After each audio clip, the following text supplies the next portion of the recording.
मां के बहुत समझाने पर भी पायल शैतान सांप से बेटा मांगी और कुछ दिनों में ही उसे एक सुंदर सा बेटा हुआ। उसके पति और सास बहुत खुश थे, पर उसकी मां बेटा हुआ यह जानकर बहुत ही दुखी हुई। पायल ने शैतान सांप से बेटे की मांग की, इसलिए उसकी मां उससे बहुत नाराज होकर अपने गांव चली गई। पर क्या था, वह शैतान सांप पायल के घर के पीछे में जो कुआं था वह उसी में वास करने लगी। बच्चे का जन्म होते ही पायल द्वारा चढ़ाए गए 7 अंडों में से एक उसने निगल ली। कुछ समय बीत गए। पायल ने अपने बेटे का नाम विनोद रखा।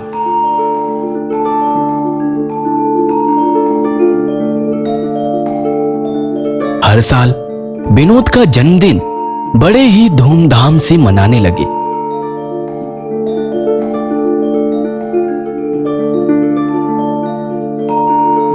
हर साल पायल जन्मदिन पर अपनी मां को बुलाती थी, पर उसकी मां नहीं आती थी। कुछ समय बाद एक दिन पायल को कितना समझाने पर भी मेरी बात न मानकर बेटे की मांग की। उस बच्चे का 4 दिन बाद 7 साल पूरे हो जाएंगे। इस बीच ही उसे किसी भी तरह मार डालना है। यह सोचकर पायल के गांव जाने की तैयारी करने लगी।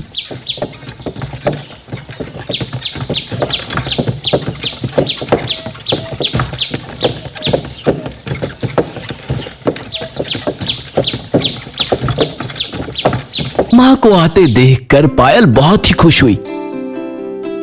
आओ ना माँ, आओ। इतने दिनों में मेरे ऊपर गुस्सा कम हुआ। नाती के जन्म होने के वक्त आई थी, फिर उसके 7वें जन्मदिन पर आई हो। मैं तुमसे नाराज क्यों होने लगी पायल? मेरा नाती कहाँ है? और 4 दिनों में उसका जन्मदिन है ना। नए कपड़े खरीदने के लिए अपने पिताजी के साथ शहर गया है। ठीक है, उसके आने के बाद हम सब मिलकर अपने गांव चलेंगे। इस साल उसका जन्मदिन हम अपने घर में मनाएंगे।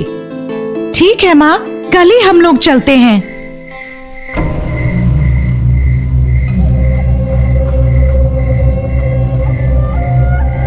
ओए शैतान सांप, मैं जानती हूँ कि तुम यहीं पर हो।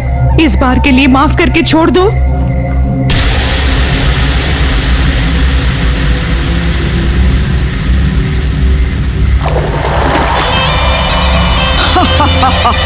तुम कुछ भी करो, मैं नहीं छोड़ूंगी। 7 सालों से इस समय का ही इंतजार कर रही हूं। जाओ यहां से।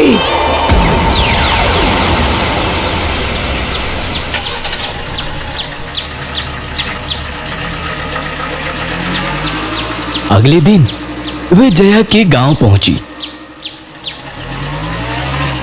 और 2 दिनों में विनोद का जन्मदिन था। रात हो रही थी, तभी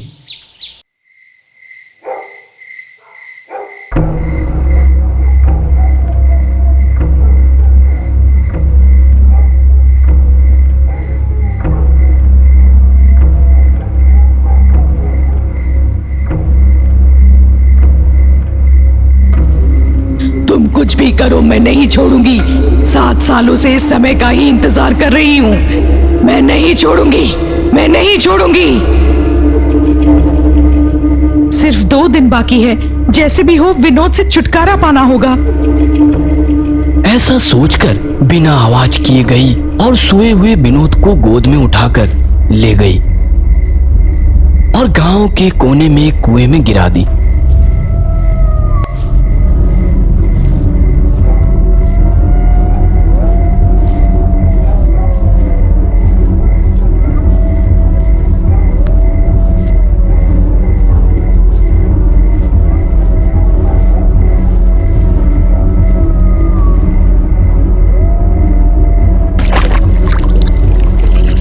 घर आकर सो गई जैसे कि उसे कुछ पता ही ना हो।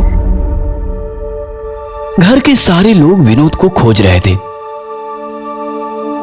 विनोद, विनोद, विनोद, विनोद, विनोद, विनोद, विनोद, कहाँ चले गए हो? विनोद। इतने में एक आदमी विनोद को लेकर आया और उन्हें सौंप दिया।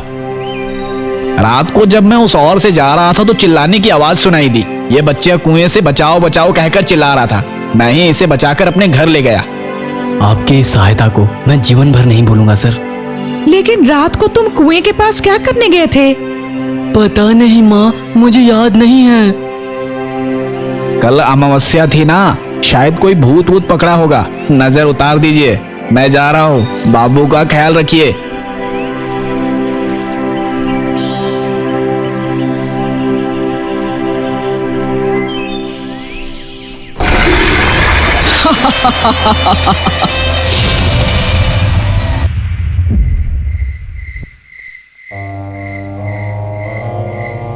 धत, मुझे लगा विनोद से छुटकारा मिल गया, पर कोई उसे बचाकर ला दिया। पर वो कौन था? उसे तो मैंने इस गांव में कभी नहीं देखा। ठीक है, देखेंगे आज कौन बचाता है। यह सोचते हुए फिर से बिना कुछ आवाज किए विनोद को गोद में उठाकर कुएं की तरफ चल गई।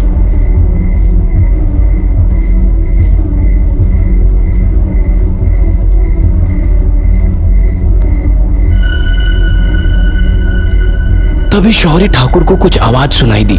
शौर्य ठाकुर नींद से जागा और पायल को भी जगाया। जब वो देखे तो जया विनोद को गोद में उठाकर अंधेरे में जा रही थी।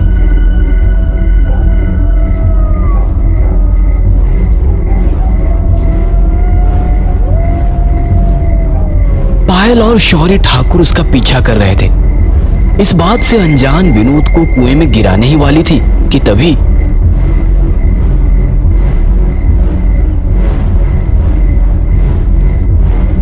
रुक जाइए सासू मां, आप पागल तो नहीं हो गई? खुद अपने नाती को मारना क्यों चाहती हो माँ? अगर वो नहीं मरा तो तुम मर जाओगी। वो तुम्हारे लिए श्राप है। पायल, मुझे लगता है कि तुम्हारी माँ को कोई भूत वूत पकड़ा है या फिर पागल हो गई है। बाबू को यहाँ एक पल के लिए भी छोड़ना ठीक नहीं है। मैं अभी ही विनोद को और माँ को लेकर अपने गांव चला जाता हूँ। अपनी माँ को पागल खाना में भर्ती कराकर तुम आ जाओ, मैं जा रहा हूँ। ऐसा कहकर शौर्य ठाकुर विनोद को लेकर वहां से चला गया। माँ, क्या बात है माँ? जब से उसका जन्म हुआ तब से मैं देख रही हूँ, तुम उससे क्यों इतना नफरत करती हो? विनोद छोटा बच्चा है माँ। इतनी बड़ी गलती उसने क्या कर दी कि तुम इसे मारना चाहती हो? गलती उसने नहीं, तुमने की है। मैंने तुमसे बार बार कहा कि लड़की का वरदान मांगना, मगर तुमने नहीं मानी। अगर मैं लड़के का वरदान मांगी तो क्या गलती की? अरे पागल लड़की, मेरे शादी के 9 सालों तक बच्चे नहीं हुए। तुम्हारे पिताजी बच्चों के लिए दूसरा शादी करना चाहते थे। मैं तालाब में गिरकर अपनी जान दे देना चाहती थी, इसलिए मैं जंगल की ओर गई। तब मुझे सर्पकेतु नामक तांत्रिक दिखाई दिया। मुझे शैतान सांप की उपासना करने के लिए कहा। उन्होंने जैसा कहा मैंने वैसा ही किया। अगर लड़की हुई तो उस लड़की के 7 साल पूरे होते ही वो शैतान सांप लड़की के पिता का खून पीकर उसे मार देगी। अगर लड़का हुआ तो उस लड़के के 7 साल पूरे होते ही वो शैतान सांप लड़के की माँ का खून पीकर उसे मार देगी।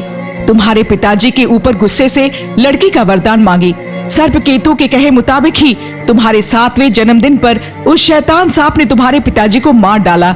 ये सारी बातें मैं तुम्हें उस सर्पकेतु की गुफा के पास जाने से पहले ही बताना चाहती थी, पर तुम्हारे पिताजी के मृत्यु का कारण मैं हूँ ये जानकर तुम मुझे नफरत करने लगोगी, इसलिए ये बात मैंने तुम्हें नहीं बताई। तुमने बहुत बड़ी गलती कर दी माँ। अगर तुम मुझसे पहले बता ही देती तो मैं शैतान सांप के पास गई ही ना होती। अगर मैं गई भी होती तो मैं भी लड़के का ही वरदान मांगती, क्योंकि मैं अपने पति से बहुत प्यार करती हूँ। उन्होंने कभी भी दूसरी शादी करने की बात ही नहीं कही। मेरे पति की खुशी ही मेरे लिए सब कुछ है। अरे पागल लड़की, कल विनोद के 7 साल पूरे हो जाएंगे। इसका मतलब वो शैतान सांप तुम्हें मार डालेगी। वो अब तुम्हारे ससुराल के पीछे वाले कुएं में है। चलो, उस विनोद को मार डालने पर वो शैतान सांप तुम्हें कुछ नहीं कर पाएगी। चलो। छी, तुम्हारी बेटी की जान तुम्हारे लिए ज्यादा है तो मेरे बेटे का जान मेरे लिए उससे भी ज्यादा है। मैं अपने बेटे के लिए मरने के लिए भी तैयार हूँ। मैं अपने गांव जा रही हूँ। मेरे बेटे से दूर रहना, वरना मैं भूल जाऊंगी कि तुम मेरी माँ हो। ऐसा कहकर पायल अपने गांव चली गई। अगर बेटी की जान तुम्हारे लिए ज्यादा है तो मेरे बेटे का जान मेरे लिए उससे भी ज्यादा। हाँ, किसी भी माँ के लिए अपने बच्चे का जान ही ज्यादा है। मैंने जो गलती की उसको मैं ही सही करूंगी। ऐसा कहते हुए दौड़ दौड़ कर सर्पकेतु गुफा की ओर चली गई।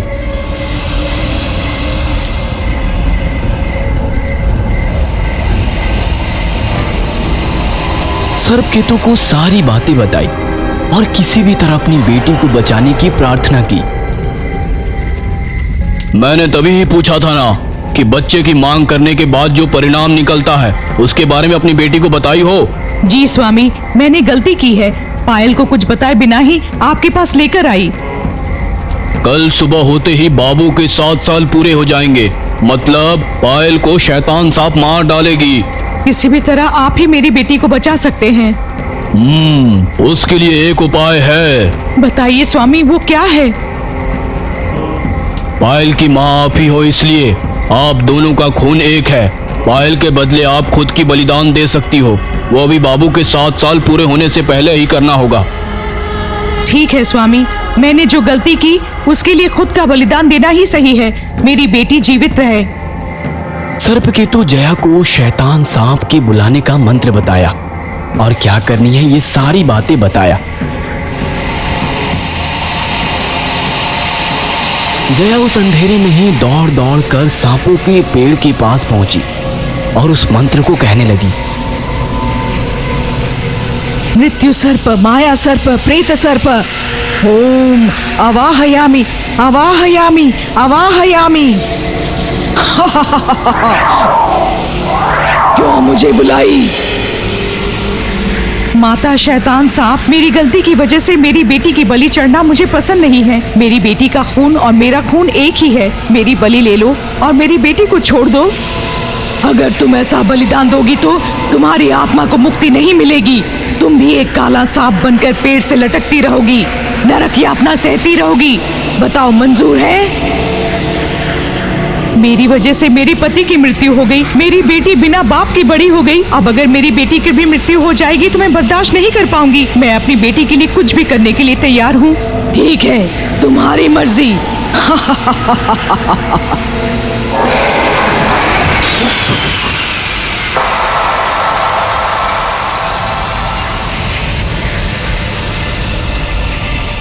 अगले दिन अपने घर में पायल अकेली बैठी सोच रही थी।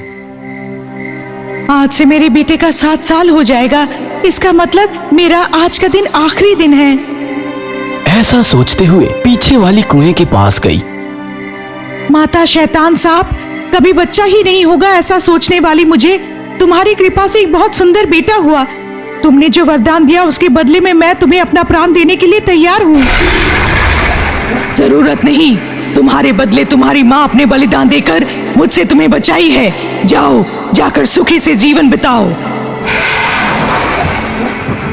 माँ, मेरे लिए तुम अपने प्राणों का त्याग की। हर माँ अपने बच्चे के लिए मरने के लिए भी तैयार रहती है। माँ का प्यार ऐसा ही होता है।